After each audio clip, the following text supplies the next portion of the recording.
이 시간에 하나님 말씀을 찾겠습니다. 오늘 우리에게 주신 말씀은 요한복음 1장 19절에서 28절까지의 말씀을 저와 여러분 한 절씩 교독하겠습니다. 요한복음 1장 19절에서 28절입니다.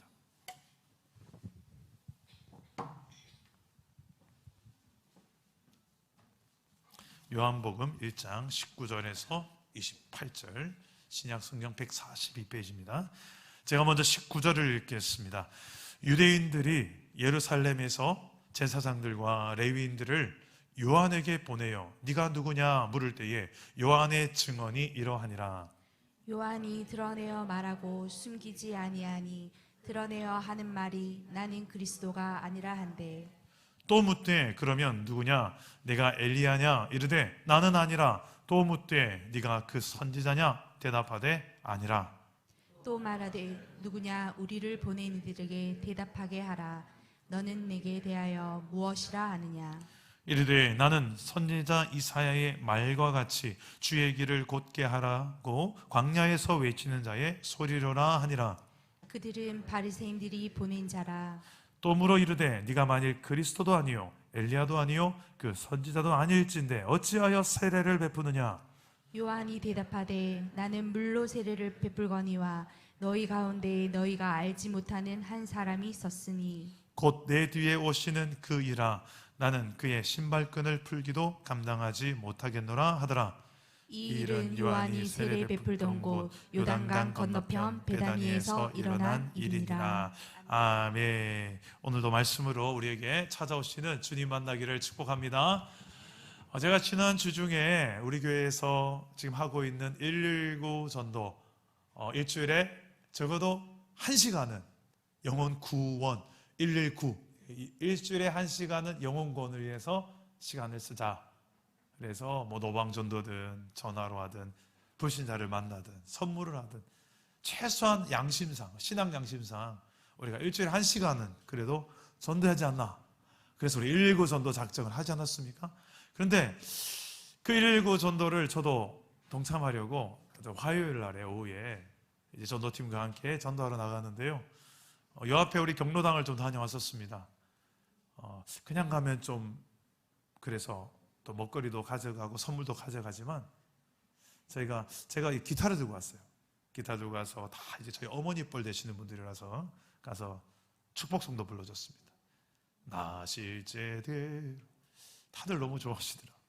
그리고 제가 한번 기도하겠습니다. 기도도 해드리고 나와서 이제 보니 또 전도를 하다가 시간이 조금 남아서 요 앞에 광장에서 지나가는 사람들에게 축복성을 좀 불러줬어요. 당신은 사랑받기 위해 태어난 사람. 이 노래를 또 다 지나간 사람 좀 아나 봐요. 그래서 입을 좀 뻥긋뻥긋하면서 따라 부르다가 지나가요. 반가웠어요. 근데 요 앞에 광장에서, 넓은 광장에서 우리 교회 앞에 이렇게 찬양과 축복성을 부르다 보니까 한 인물이 생각나는 거예요. 이번 주 설교하는 이 내용에 나오는 사람, 세례 요한이 생각났습니다. 저는 광장에서 이렇게 축복성으로 외치며 노래를 불렀지만 광야에서 물 없고 사람이 살 수 없는 그 광야 같은 거기에서 회개하라, 하나님의 나라가 가까웠느니라 하면서 별로 듣기 좋은 소리가 아니에요. 그런데 그런 가감한 외침을 외쳤던 사람, 세례 요한이 생각나는 거예요.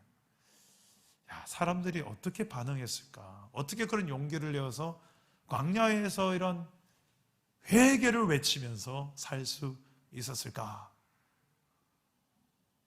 저는 참 그래서 세례 요한을 참 주중에 많이 좀 생각을 하게 되었습니다. 도대체 세례 요한은 어떤 사람일까? 어떻게 그렇게 살 수 있었을까? 오늘 말씀에도 보면 그 세례 요한이 도대체 넌 누구냐? 궁금해서 묻는 질문이 계속 반복됩니다. 너는 도대체 누구냐? 너는 누구냐? 이 질문은 우리 세례 요한에게만 물어야 될 질문이 아닌 것 같습니다. 지금 나에게도, 저 여러분에게도 너는 누구냐? 당신은 누굽니까? 여러분, 이름을 몰라서 묻는 거 아닙니다. 요한나 집사님은 누굽니까? 제가 물으면 지사님, 나는요 이런 사람입니다. 학교 선생님입니다. 예은이 엄마고요, 승현이 엄마고요, 정재윤 집사의 아내입니다. 뭐 이렇게 소개할 수 있겠죠. 그런 것도 맞지만 정말 지사님이 이 땅 위에 이 시대에 살아가는 이유, 목적, 왜 삽니까? 그 인생의 목적에 대한 질문을 하는 거죠. 이 목적을 발견하고 살아가는 사람과 이 목적을 아직 발견하지 못하고 살아가는 사람과의 인생은 분명히 다를 수밖에 없을 거예요. 오늘 이 질문을 받는 사람, 세례 요한인데요, 이 세례 요한은 너무 중요한 인물입니다. 구약 성경과 신약 성경을 연결한 인물이에요. 구약 성경 마지막에 말라기서에 이런 세례 요한이 올 것이라는 예언이 되어 있고, 그 예언의 성취로 세례 요한이 태어납니다. 구약과 신약을 연결한 인물이에요. 그리고 이 연결고리가 되는 인물이 왜 그렇게 중요하게 부각되냐면 그 뒤에 오게 될 예수님 때문에. 구약과 신약을 연결하는 연결고리가 되는 세례 요한의 입을 통해서 증거되고 증명되는 예수님, 그 구약 성경에 오랫동안 예언된 메시아가 올 것이다, 구원자가 올 것이다, 예수님이 올 것이다, 그 예언의 끝판왕이 바로 세례 요한이에요. 이 세례 요한이 실제로 태어나고 그의 입을 통해서 예수가 구원자다, 저 목수의 아들 나사렛에 태어난 저 예수가 우리와 똑같이 생겼지만 단지 사람이 아니라 하나님의 아들이다, 하나님이 이 땅에 보낸 우리의 죄를 대신 지고 죽어줄 하나님의 어린 양, 계속 제물 될 예수님이다. 이 말들을 계속 하는 사람이 누구냐? 세례 요한이에요. 그 세례 요한을 구약에서 먼저 예언을 합니다. 이사야서에서 예언되고요, 또 말라기에서 두 번이나 세례 요한이 올 것이다 예언이 되어 있는데, 먼저 우리 말라기에서 한번 볼까요? 말라기 4장 5절 6절 화면을 보시고 한번 읽어보겠습니다. 시작. 보라, 여호와의 크고 두려운 날이 이르기 전에 내가 선지자 엘리야를 너희에게 보내리니 그가 아버지의 마음을 자녀에게로 돌이키게 하고 자녀들의 마음을 그들의 아버지에게로 돌이키게 하리라. 돌이키지 아니하면 두렵건대 내가 와서 저주로 그 땅을 칠까 하노라 하시니라. 아멘. 이 인물이 세례 요한이에요. 오실 엘리야라고 표현하는데 여기에 대한 해석이 분분했을 거예요. 구약 성경, 신약 성경 사이에 400년이라는 여백이 있는데 도대체 그 보내기로 약속한 엘리야는 도대체 누군가? 실제로 죽었던 엘리야가, 그 대단했던 선지자가 다시 부활해서 살아서 온단 말인가? 아니면 엘리야처럼 대단한 선지자가 온단 말인가? 아니면 그토록 기다렸던 메시아를 엘리야라고 표현한 건가? 해석이 분분했습니다. 그래서 이 질문을 오늘 하고 있는 거예요. 너는 도대체 누구냐? 그런데 그 엘리야가 와서 하는 일은 아버지의 마음을 자녀에게로, 자녀의 마음을 아버지께로 돌이키는 일을 하게 될 것이다. 이 자녀는 이스라엘을 말합니다. 하나님 나라 백성을 말합니다. 하나님을 떠났던 이스라엘이, 하나님께 등을 돌렸던 이스라엘이 범죄하고, 그래서 하나님도 등을 돌립니다. 이 등을 돌렸던 아버지와 자녀가 다시 그 마음을 서로에게 돌이키게 만드는 사명, 이 사명을 감당할 사람을 보낼 것이다. 구약에서 예언한 보낼 엘리야가 바로 세례 요한이었고, 이 세례 요한이 감당할 사명이 이런 사명이었어요. 이 세례 요한에 대해서 예수님이 평가를 하는데 어떻게 말씀하시는지 마태복음 11장 11절 우리 한번 읽어볼까요? 시작. 내가 진실로 너희에게 말하노니 여자가 낳은 자 중에 세례 요한보다 큰 이가 일어남이 없도다. 야, 여자가 낳은 사람 중에 이보다 큰 사람, 극찬이에요. 여러분, 이런 평가를 만약에 하나님께 듣는다 생각해봐요. 정재윤 집사, 당신은 여자가 낳은 사람 중에서 당신만한 사람이 없어요. 야, 이런 평가를 하나님이 집사님에게 하신다 생각해봐요. 극찬이죠. 이런 하나님의 칭찬을 저는 우리 사랑남은 교회 성도들이 왠지 많이 들을 것 같은 좋은 예감이 듭니다. 아멘. 저는 그런 목표를 꿈꿔요. 장차 여기도 좋지만 주님 앞에 서는 그날. 우리 조문성 지사님이 자주 저한테 그런 이야기 하더라고요. 저 빨리 죽었으면 좋겠다고. 주님 앞에 빨리 섰으면 좋겠다고. 그날 주님이 나에게 얼마나 또 따뜻한 품 안아주실까. 그날에 주님이 진짜 나에게 착하고 충성된 종아, 고생 많았지? 잘했다. 여자가 낳은 사람 중에 너만한 사람이 없다. 이야, 이런 칭찬을 만약에 듣는다면 기가 막힌 칭찬 아니겠습니까? 우리 인생에도 마지막 날이 올 거예요. 그 순간에 우리 주님 앞에 책망이 아니라 정말 칭찬 들을 수 있는 우리 교회 되기를 주님으로 축복합니다. 세례요한 좀 살펴보면서 내 인생을 좀 거울 삼아서 나도 정말 칭찬 듣는 주님 앞에 선 인생이 오고 싶은데 어떻게 그럴 수 있을까? 첫째로 세례요한은 하나님의 말씀 속에서 자신의 사명을 발견한 사람이었습니다. 따라서 해봅시다. 말씀 속에서 사명을 발견하라. 오늘 말씀 19절인데 한번 읽어볼까요? 시작. 유대인들이 예루살렘에서 제사장들과 레위인들을 요한에게 보내어 네가 누구냐 물을 때에 요한의 증언이 이러하니라. 지금 보니까 유대인들이 사람들을 예수님께 보냈어요. 그 사람 누구냐면 종교 지도자들이에요. 제사장들과 레위인들이에요. 이 사람들은 예배를 집례하고 또 그 집례하는 예배를 또 수발드는 예배 사역팀들이에요. 그 당시에 지도자, 영적 지도자들이에요. 그리고 이 시대의 기득권자들이었습니다. 그런데 이들을 보낸 사람은 유대인이라고 되어 있는데 뒤에 보면 누구냐면 구체적으로 바리새인들이에요. 바리새인들. 율법의 대가들. 그런데 형식주의와 율법주의에 빠져 있었던 시대였습니다. 그 율법의 본질은 보지 못하고 그 말씀 한 구절로 꼬투리 잡아서 사람들을 위협하고 기득권을 챙겨서 그 자리를 딱 자리 잡으려 했던 바리새인들이었어요. 그 예수님께서 독사의 자식들아, 독사의 자식들.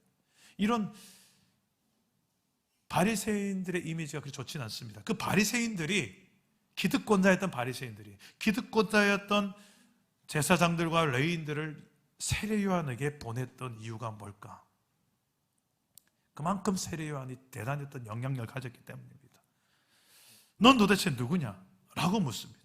여기에 대해서 세례 요한은 답변하기를 저는 누굽니다 라고 대답하지 않고 난 누가 아닙니다 라고 대답합니다. 뭐라고 말하냐? 나는 그리스도가 아닙니다 라는 말을 먼저 합니다. 이게 더 중요했기 때문에 그만큼 그 시대에 그리스도를 기다렸던 거예요. 그리고 소문이 그렇게 났던 거예요.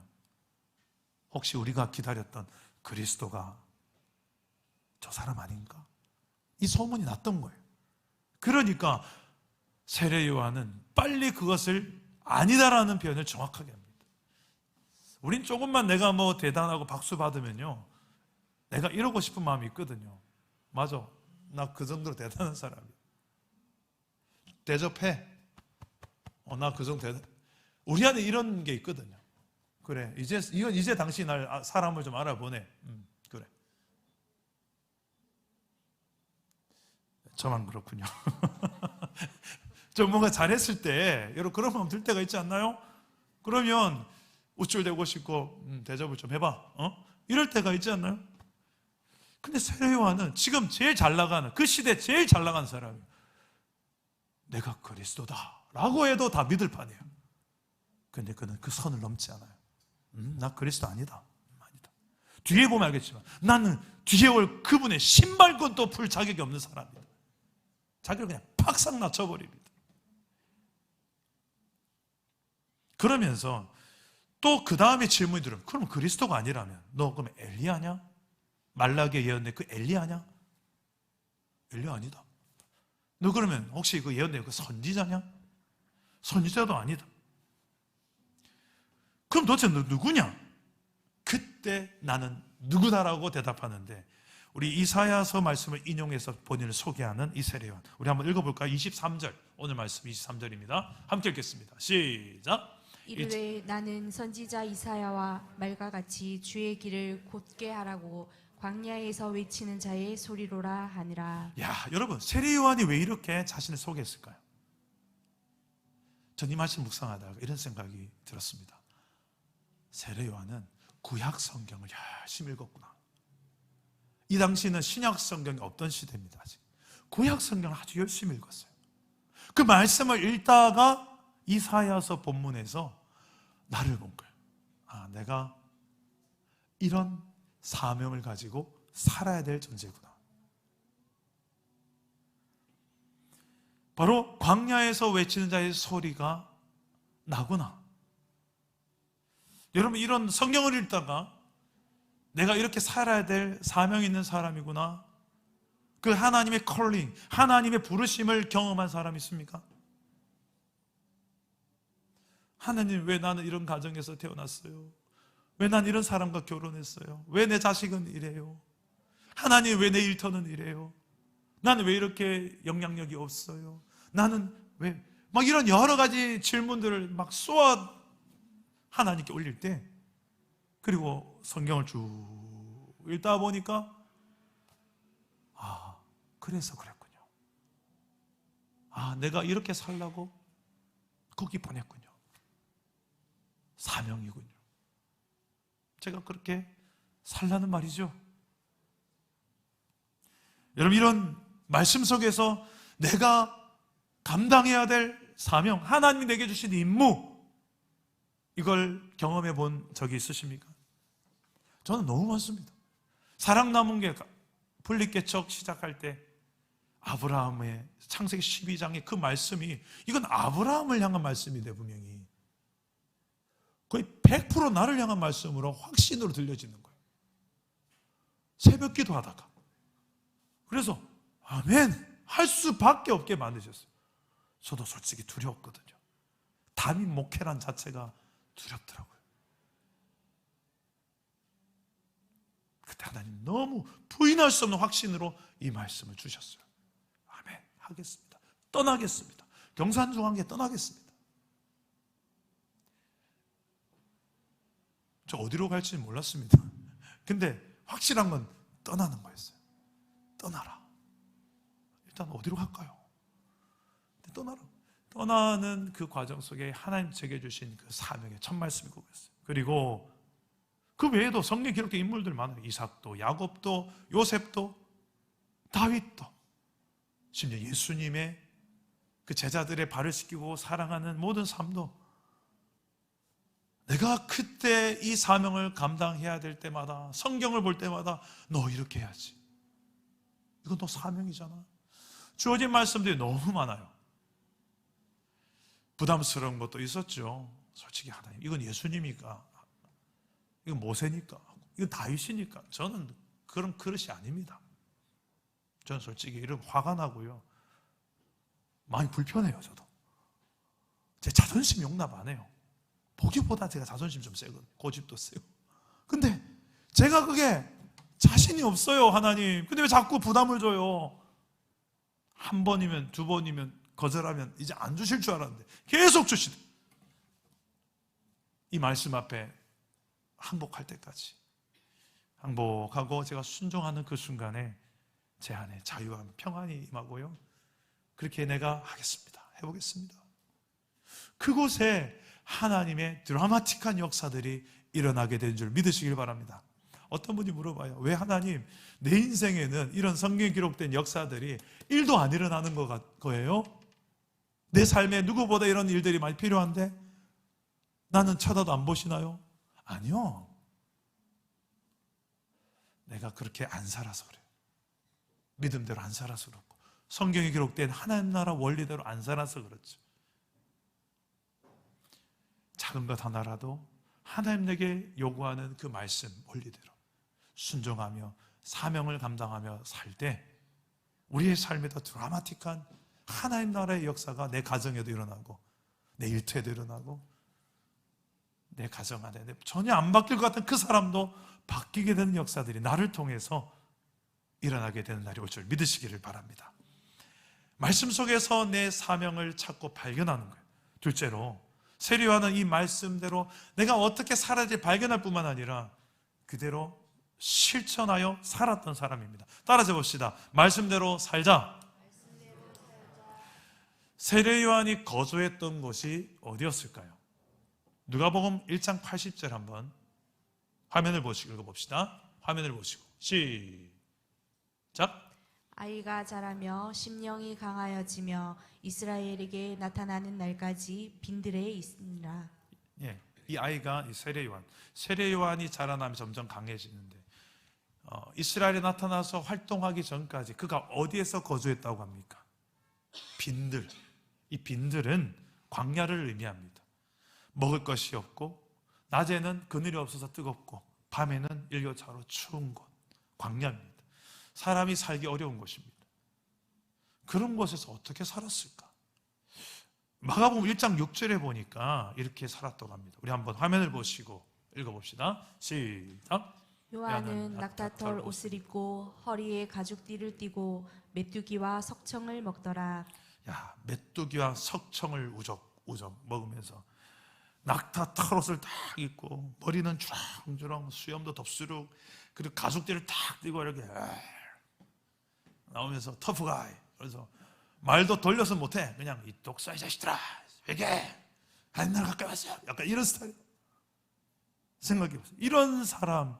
근데 이 세례 요한이요, 가정이 어떤 가정에서 태어났냐면 제사장 가정에서 태어났어요.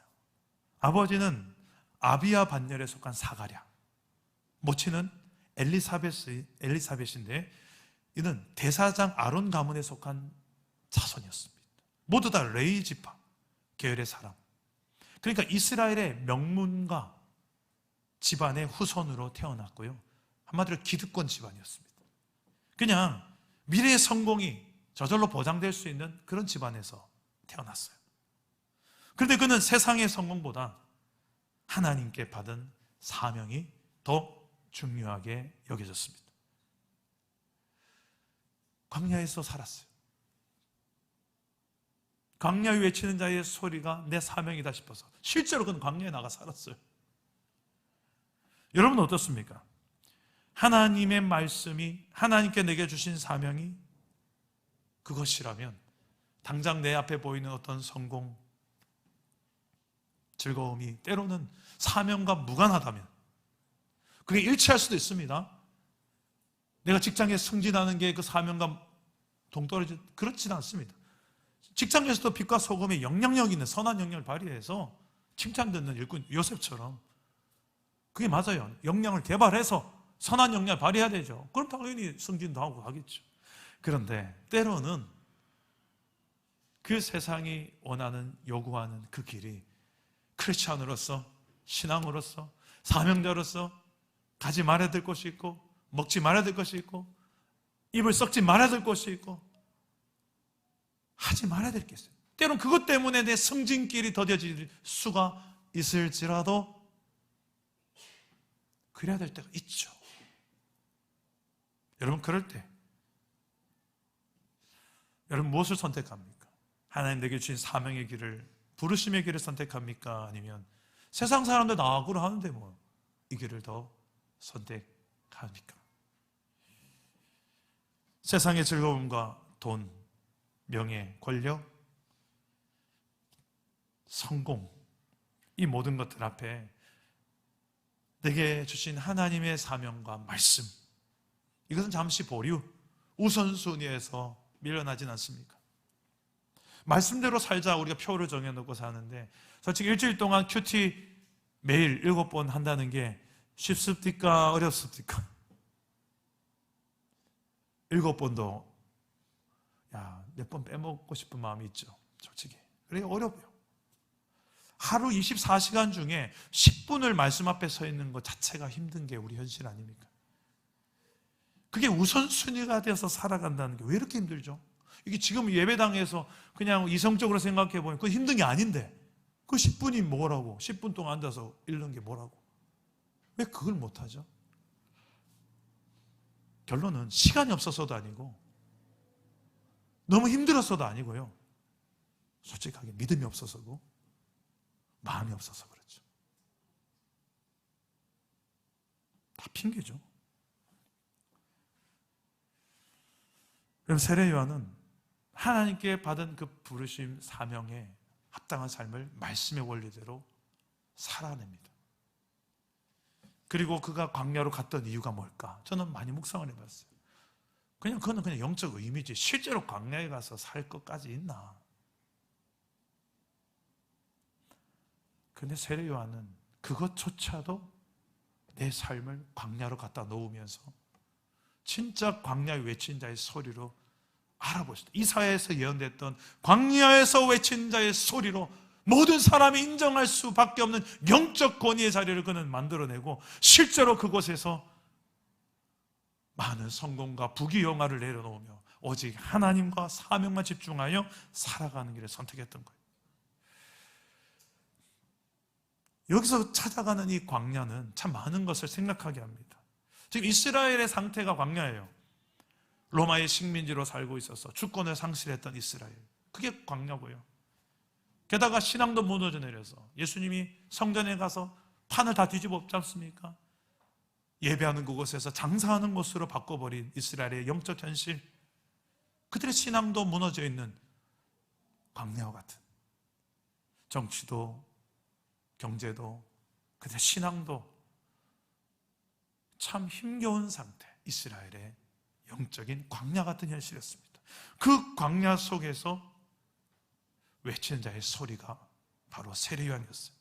이스라엘은 광야하면 떠오르는 게 있습니다. 과거에 이스라엘이 애굽에서, 이집트에서 탈출할 때 40년 광야 생활했고요. 불과 얼마 전에는 바벨론에서 포로 생활 70년이라는 처절한 광야의 삶을 맛봤고요. 그런 광야라는 단어만 나와도 이스라엘 사람들은 한숨부터 나오는 그 광야의 현실 속에 본인이 지금 처해 있다는 거예요. 그래서 메시아가 오기를 기다리고 있던 그들에게 외친 자의 소리, 세례 요한이 나타나서 실제로 광야의 삶을 선택해서 그곳에서 이제 메시아가 올 것이다. 하나님의 어린 양 예수가 온다. 여러분, 이것은 찾아가는 광야입니다. 불편함을 찾아가고 외로움을 찾아가고 세상에 때로는 성공을 더디하는 그 길인데 그 좁은 길을 찾아가는 거예요. 우리가 걷는 길이 그런 좁은 길이에요. 근데 솔직하게 우리 몸은 좁은 길 별로 안 가고 싶죠. 목회자인 저도 그래요. 늘 제 주변에 이 쉬운 길, 좁은 길, 항상 두 길이 있더라고요. 희한해요. 넓고 쉬운 길이 좋을 것 같은데 자꾸 그 길에 맞들이니까 좁은 길, 힘든 길, 가시밭길은 자꾸 기피하게 되더라고요.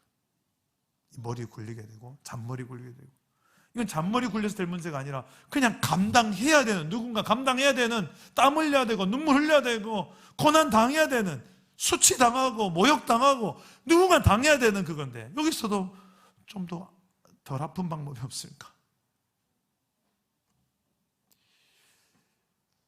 그래서 제가 목회는 참 좁은 길이구나. 제가 주일 저녁에, 오늘 예배 마치고 저녁에는 리더 제자 훈련을 합니다. 주일 저녁만 되면 저는 파김치가 돼요. 에너지가 없어요. 거의 제로에 가까워요. 뻗어요. 근데 그 시간에 이 몸을 이끌고 가서 한 3-4시간 정도를 강도 높은 제자 훈련을 이끌어 가야 됩니다.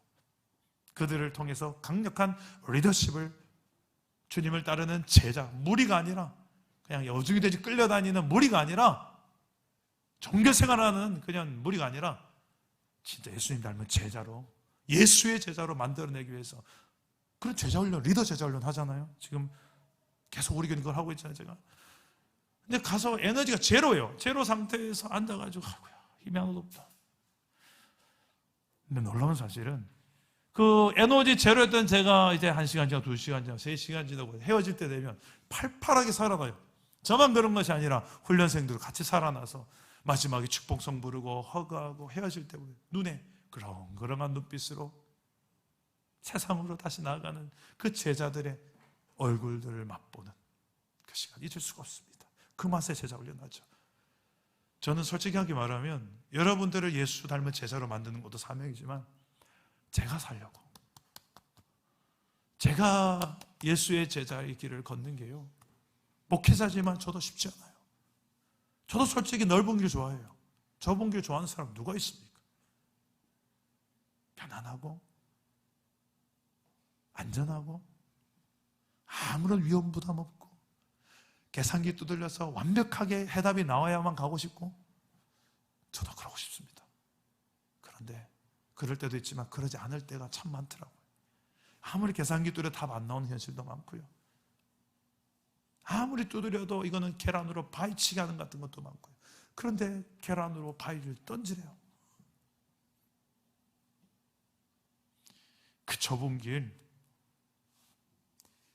이걸 선택하려면 정말 믿음이 있어야 돼요.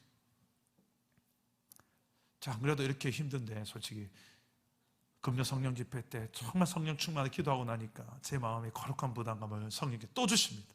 그래서 청년들을 불러냈어요.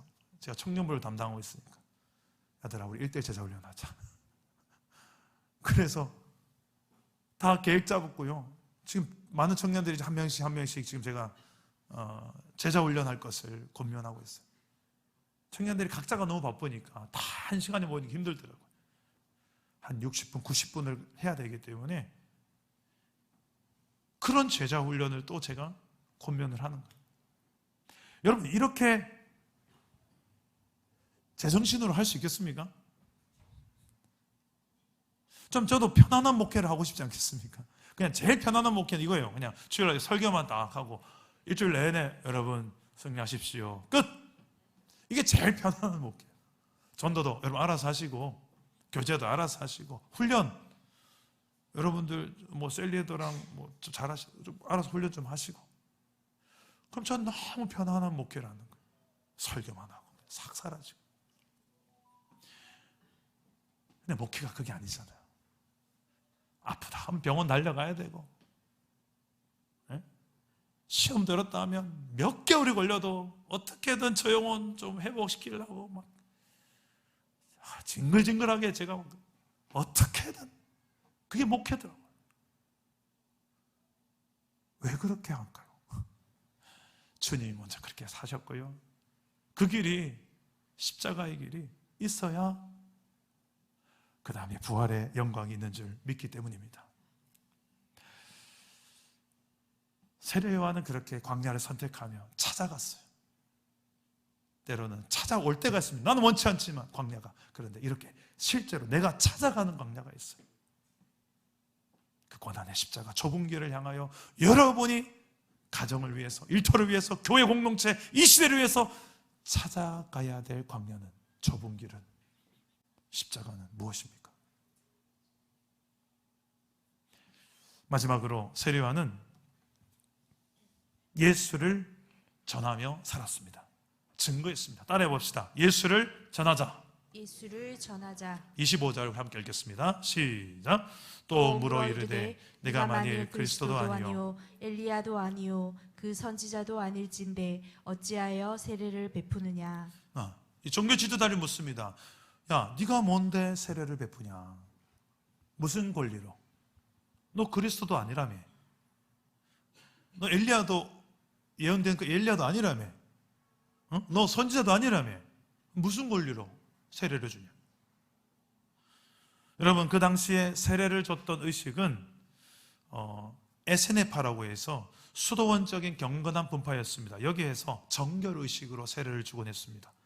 그 외에는 일반적으로는 이방인들이 유대교로 개종할 때, 일반 이방인들이, 타국 사람들이 이스라엘, 나도 유대인이 되겠습니다, 내가 유대인이면 하나님 믿겠습니다, 개종할 때 세례를 베풀었습니다. 근데 지금 이방인도 아니라 이스라엘 사람들에게, 자칭 선민, 선택된 민족이라는 이스라엘 백성들에게 세례를 베풀고 있는 세례 요한에게 누가 당신한테 이런 세례를 주라고 권세를 줬냐? 이걸 묻는 거예요. 여기에 대한 세례 요한의 대답, 우리 26절과 27절입니다. 우리 한번 읽어봅시다. 시작. 요한이 대답하되 나는 물로 세례를 베풀거니와 너희 가운데 너희가 알지 못하는 한 사람이 섰으니 곧 내 뒤에 오시는 그이라. 나는 그의 신발끈을 풀기도 감당하지 못하겠노라 하더라. 아멘. 세례 요한의 관심은 내가 누구냐에 있지 않습니다. 나는 그냥 광야에서 외치는 소리일 뿐이고 너희가 정말 누구냐라고 물어야 될 분이 내 뒤에 오신다. 그분은 나는 신발끈조차도 푸는 수 없는 그런 존재가 오신다. 그 당시에 종 중에서 가장 미천한 종이 주인이 오면 주인의 신발끈을 풀고 발을 씻겼거든요. 나는 그 정도 안 된다, 그분한테. 자기가 그냥 팍싹 나서버렸어요.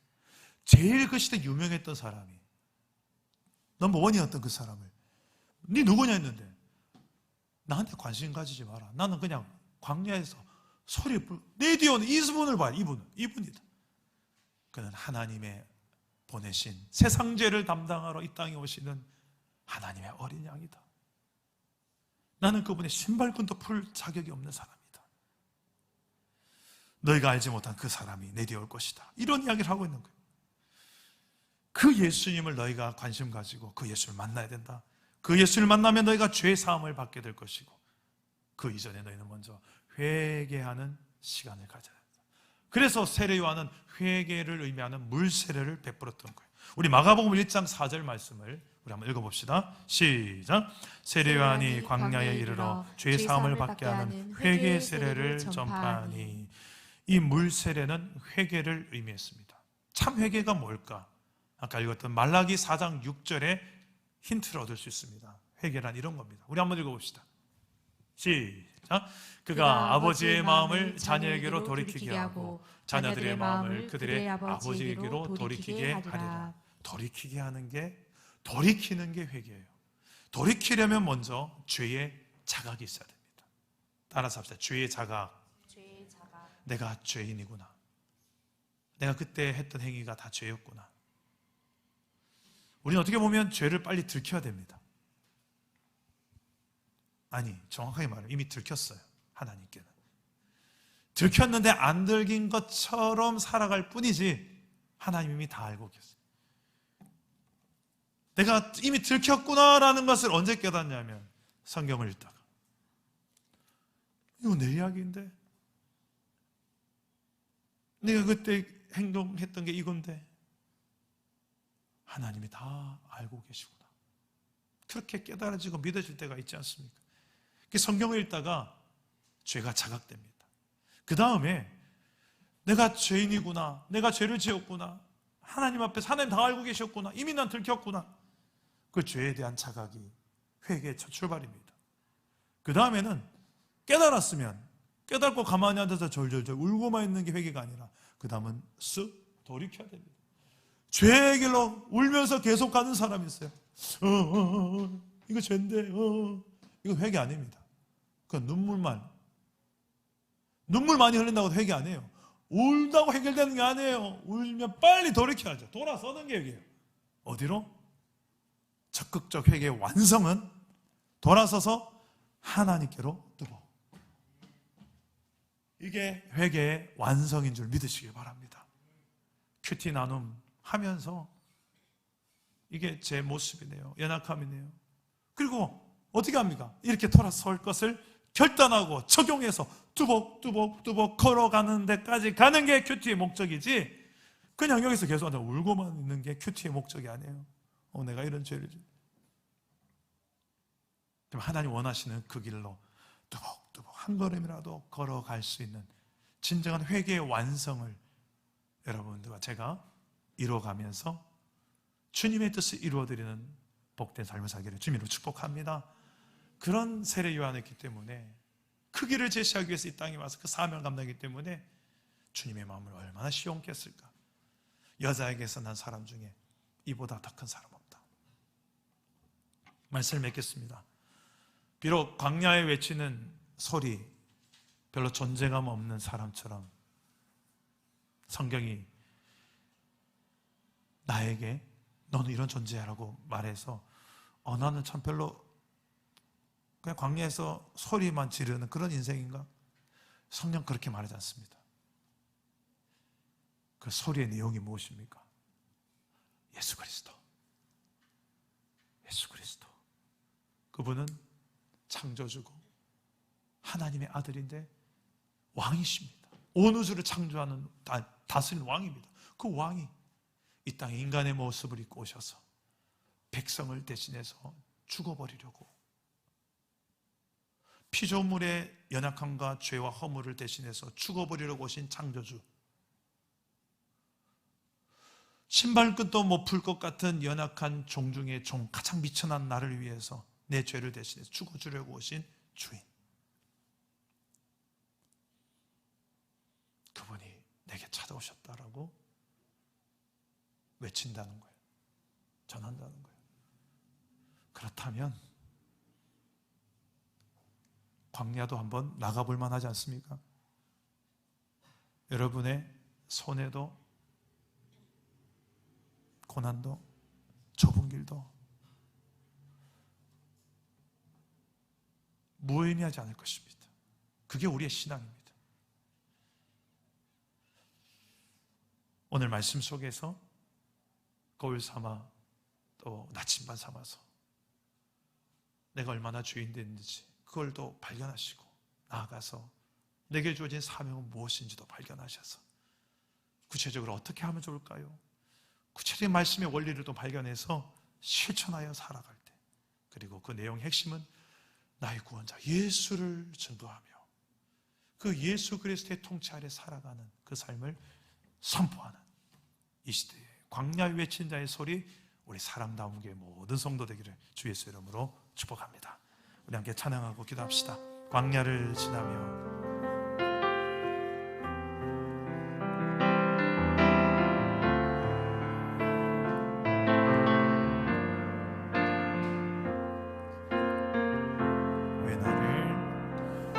왜 나를 깊은 어둠 속에 홀로 두시는지, 어두운 밤은 왜 그리 길었는지, 나를 고독하게 나를 낮아지게 세상 어디도 기댈 곳이 없게 하셨네. 광야에 서 있네. 주님만 내 도움 되십니다. 주님만 내 도움이 되시고 주님만 내 빛이 되시는, 주님만 내 친구 되시는 광야. 주님 손 놓고는 단 하루도 살 수 없는 곳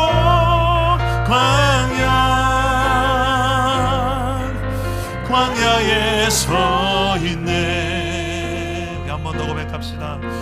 왜 나를 깊은 어둠 속에 홀로 두시는지, 어두운 밤은 왜 그리 길었는지,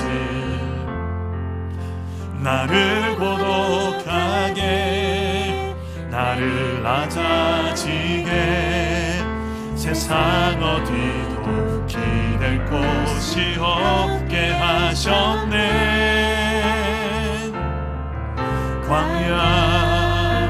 광야에 서 있네. 주님만 내 도움이 되십니다. 주님만 내 도움이 되시고 주님만 내 빛이 되시는, 주님만 내 친구 되시는 광야. 주님 손 놓고는 단 하루도 살 수 없는 곳 광야.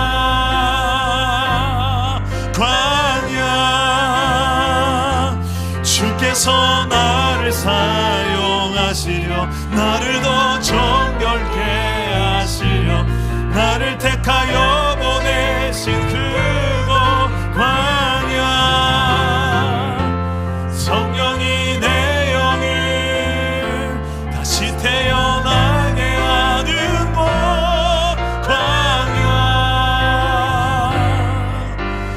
광야에 서 있네.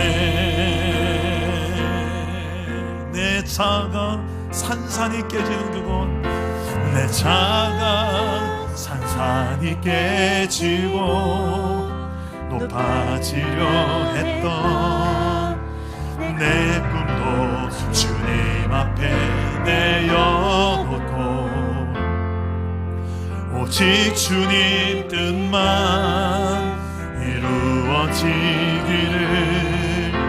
나를 통해 주님만 드러나시기를.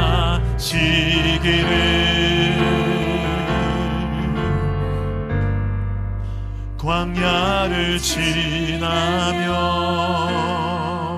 우리 한번 기도합시다. 우리의 삶에 광야로 나아가야 될 때가 있습니다. 광야가 찾아오는 것도 참 부담스럽고 피하고 싶은데 내가 어떻게 광야로 자원해서 나아갑니까? 그 좁은 길, 그 십자가의 길.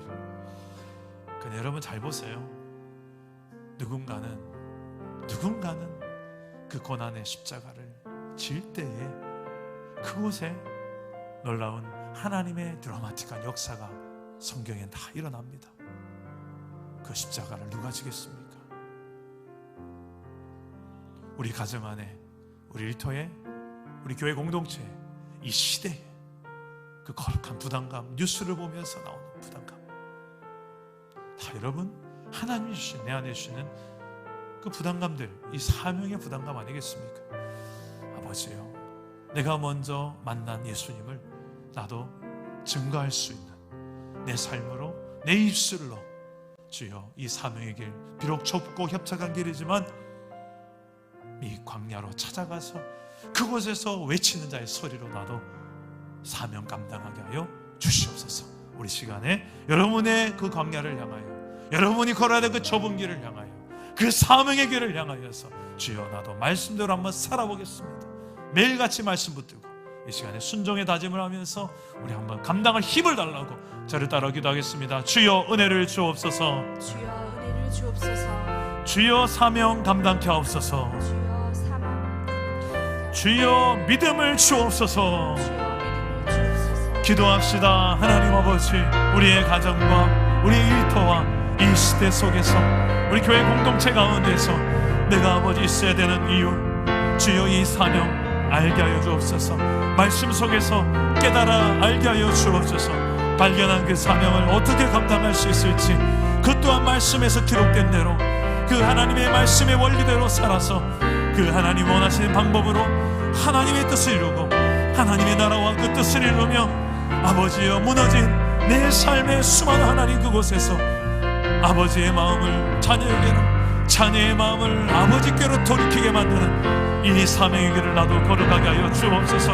광야에 외치는 자의 소리로 내가 살아야 될 영역이 무엇인지, 주여 이 시대에 내가 세례 요한처럼 살아야 될 것이 무엇인지, 예수를 증거해야 될 것이 누구인지를 발견하며 이 한 주간 사명과 무관한 삶을 사는 인생이 아니라 사명을 위해서 사는 인생으로 우리 공동체가 세워지도록 도와주시옵소서. 성령께서 우리 함께 할 줄 믿습니다. 살아계신 하나님, 우리도 세례 요한과 같이 사명을 감당하는 인생으로 살아가게 하여 주시옵소서. 그러기 위해서 말씀 속에서 내가 어떤 존재인지, 무엇을 위해 살아야 될지 내 사명을 발견할 수 있는 은혜가 있게 하여 주시옵소서. 큐티하며 가정 예배하며 또한 셀 모임하면서 말씀 속에서 선명하게 나 자신을 발견하는 복된 시간들을 가질 수 있도록 은혜를 열어 주시옵소서. 그리고 그 사명을 이루어가는 구체적인 방법 또한 하나님의 말씀 속에서 발견하여 성경에 기록된 하나님 나라의 원리대로 순종하며 행할 때, 그 십자가에 담긴 사랑과 공의의 원리대로 행할 때 우리의 삶에도 하나님의 나라가 이루어지는 것을 경험하게 하여 주시옵소서. 무엇보다 그 십자가 주신 예수 그리스도를 증거하며 그 예수 그리스도의 십자가와 부활의 그 놀라운 은혜를 내 주변의 많은 영혼들에게 내 삶에 선포하며 증거하는 광야 외친 자의 소리로 살아서 내 삶에도 이 놀라운 하나님의 나라가 회복되는 역사들이 일어나게 하여 주시옵소서. 그렇게 역사하실 주님을 기대하고 예수님 이름으로 기도합니다. 아멘.